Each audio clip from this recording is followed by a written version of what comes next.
بسم اللہ الرحمن الرحیم۔ آج میرا موضوع حضرت نوح علیہ السلام کی قوم ہے جو اپنے غرور اور تکبر کی وجہ سے عذاب کے مستحق ٹھہری، اور اللہ نے ان پر طوفان بھیج کر ان کو غرق کر دیا۔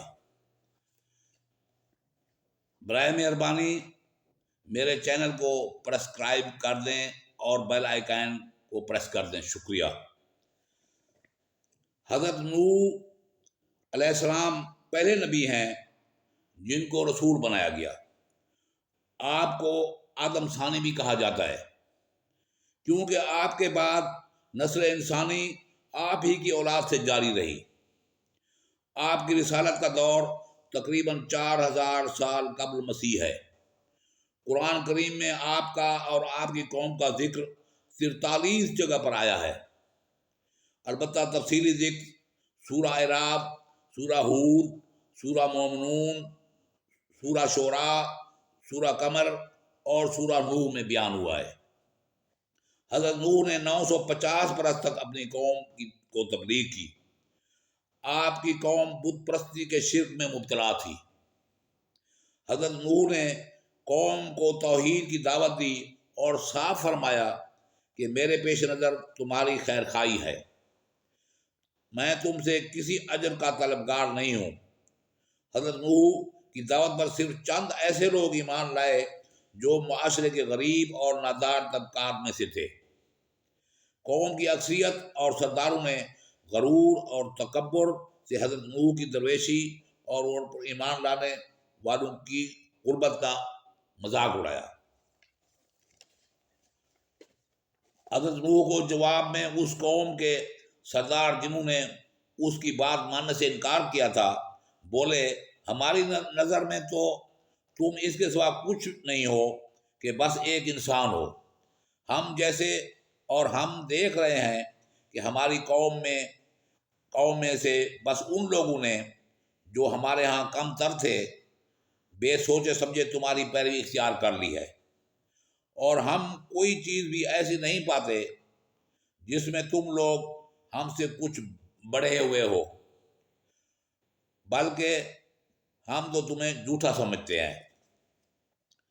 حضرت نوح کی بیوی اور اس کا ایک بیٹا کنعان بھی ایمان لانے سے محروم رہے، البتہ ان کے 3 بیٹے حضرت سام، حضرت حام اور حضرت یافس ایمان لے آئے۔ جب حضرت نوح کی قوم سرکشی کی انتہا تک پہنچ گئی تو آپ نے اللہ تعالیٰ سے مدد کی درخواست کی۔ اللہ تعالیٰ نے حضرت نوح کو ایک کشتی بنانے کا حکم دیا۔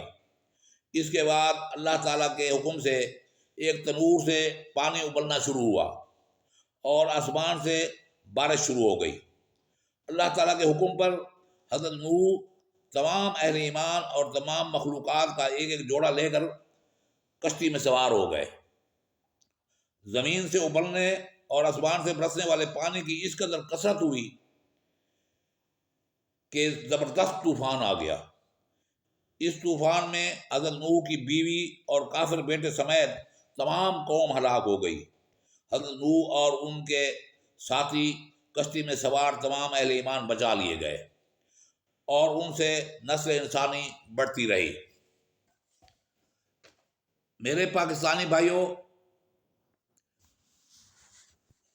یہ ہے حضرت نوح علیہ السلام کی قوم کی تمام کہانی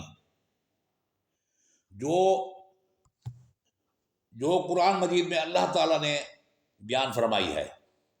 اب ہمیں اس پر غور کرنا ہے کہ ہم سب پاکستانی اور خاص کر اہل اقتدار اور اہل اختیار لوگ کہیں نوح علیہ السلام کی قوم کے نقش قدم پر تو نہیں چل پڑے اور ان کی طرح غرور و تکبر اور گمراہی کا شکار تو نہیں ہو گئے۔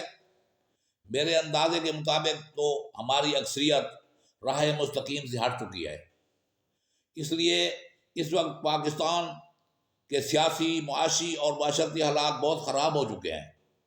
ہم سب پاکستانیوں، خاص کر اہل اقتدار اور اہل اختیار نے اللہ پاک کے رسول حضرت محمد صلی اللہ علیہ وآلہ وسلم کے بتائے ہوئے راستے اور احکامات کو پس پش ڈال دیا ہے، اور وہی نوح کی قوم والا راستہ غرور اور تکبر اختیار کیے ہوئے ہیں، نہ ہم کو موت یاد ہے اور نہ آخرت کا حساب کتاب یاد ہے۔ ہم نے سب کچھ اس دنیا فانی کو سمجھا ہوا ہے۔ میرے بھائیوں، اب بھی وقت ہے، سمجھ جاؤ اور صراط مستقیم پر آ جاؤ، ورنہ کہیں ہمارا حشر بھی گمراہ قوم والا نہ ہو۔ ابھی بھی وقت ہے، ہم اللہ کے آگے توبہ کریں اور صراط مستقیم کو تھام لیں، تو اللہ تعالیٰ کی پکڑ اور عذاب سے دنیا و آخرت دونوں میں بچ جائیں گے۔ اللہ پاک ہم سب کو ہدایت دے، آمین۔